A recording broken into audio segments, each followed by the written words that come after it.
Next, we have walk mode or fly mode. So, by clicking here, you can choose whether you want walk mode or fly mode. In fly mode, you are sort of in a spectator mode, thus not bound by any laws of physics. So you can move through every object, every wall, every glass, every obstacle. So it has literally no restriction. But when, let me go up like this, I'll go down. But when I when I click on walk mode, collisions and laws are activated again. So it only moves on surfaces and items. A really practical feature that you can switch between with spacebar. Next one is VR headsets. So if you have a VR headset and it's connected to your PC, you can click on this and move in the project with virtual reality headsets. Next one here is visual settings. So if you click on it, this window will open that shows you some settings which we will talk about in near future. And then we have render windows settings, which opens render settings. This is really easy. I'll explain it right now. So here it says icon, you select an icon. Now whatever icon you like. And next we have Windows title, which as you can see, it changes the title of the render window. So if I uncheck it, and this is the icon, then here is loading screen. Please note, when you want to click on this icon, on this start button, now is pause, but when you close this window, it changes to start. So when you click on start, it shows this page. So you can change this photo. So you can create one in Photoshop, which is my recommendation, with 1920 by 1080 dimensions. So you can put your company's logo or a render of your project or anything that you like. And when you open the project, it'll show you that screen instead of this default one. And watermark is for this icon you see on the top left here. And you can choose where to show it on the screen. Like this, bottom center, bottom right. You can choose where you want it to be. And you can click on this X to remove it. And after that, we have input, devices, and sound, which we will talk about later. But let me explain these ones here. In input, we have mouse settings, and first one is mouse speed, so you can decrease or increase it. And then mouse smoothing, which controls how smooth the screen is when you move or rotate with the mouse. So, for example, if I turn it into 0 or 1, when you rotate, this is what you'll see. And now, if I increase it, and even if I let go, it rotates for a few seconds itself, like this, look. And if I click on this here reset icon, it turns back to default setting. And this is mouse speed for when you are moving. Let me show you. So I'll increase it right now. Let's increase it even more.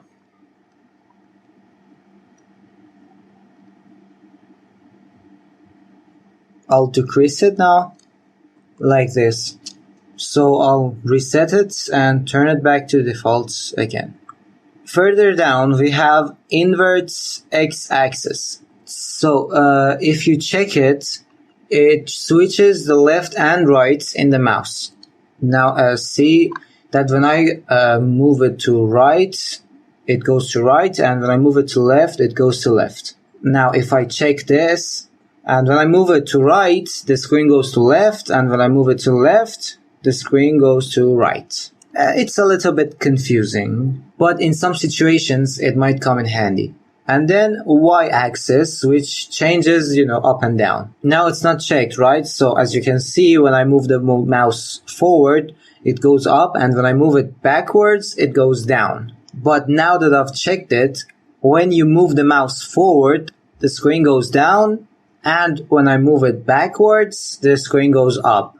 Pretty much like when you're facing down, but your eyes are looking at up, or, vice versa. Next, we have a gamepad y-axis, and, it's for a game controller, and this one's for Space Mouse. And then we have movement speed, which is on 1. Let me increase it on more than 2, and let's see. I think the highest is 3, yeah. Well, as you can see, the speed changes, and now when it's 0, it's way too slow. So I'll just reset this to default. Here we have movement smoothing, which I'll increase it. A step forward, a step backward,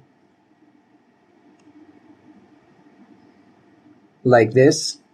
But I'm now in walk mode, so if I press spacebar when I'm walking, it changes into fly mode. Let me just decrease it. As you can see, it moves really smooth and easy. When you want to change between walk and fly mode, you won't notice the difference really when it's low, but when it's high, you can clearly see it. And the default is 0, by the way. And then we have height reference, which is basically the height of your character that is moving. Here, spectator height and spectator width. So the fictional character that is moving here and you're seeing the POV of has these dimensions. Now you may want to simulate exactly how much a person's height or width is. So now I'll change the height. For example, let's say 2 meters. And the width to 1.20. And as you see, it collides to the walls and moves really hard. And it cannot even climb the stairs because of how narrow it is. So I'll fix the width. Oh, it cannot go higher than 1 meter. Okay, half a meter I think is good.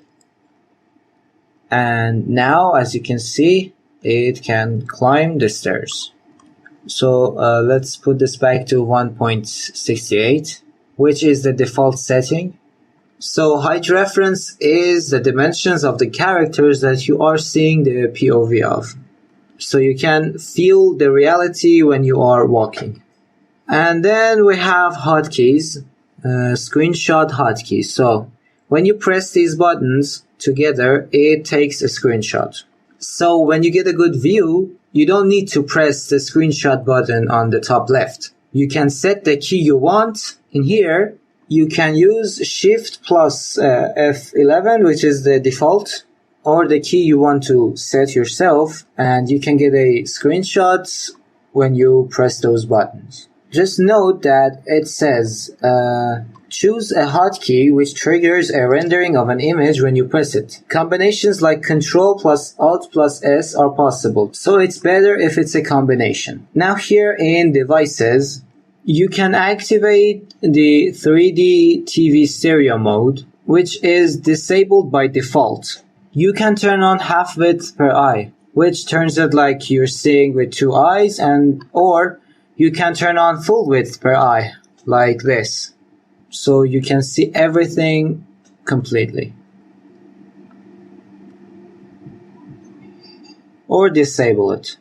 And the last section, sound, which you can here enable sound with it. And if you check it, the next one, show sound sources, also gets activated. It's for when you use sounds in your scenes or anything in your project. So it plays them when you get closer to the source. Here you want to put a sound effect of jungle, for example. or you want to add water sound effect to your pool, or there are people here, so you want to add a conversation sound effect. So you can activate it and use this feature. So I'll disable it for now.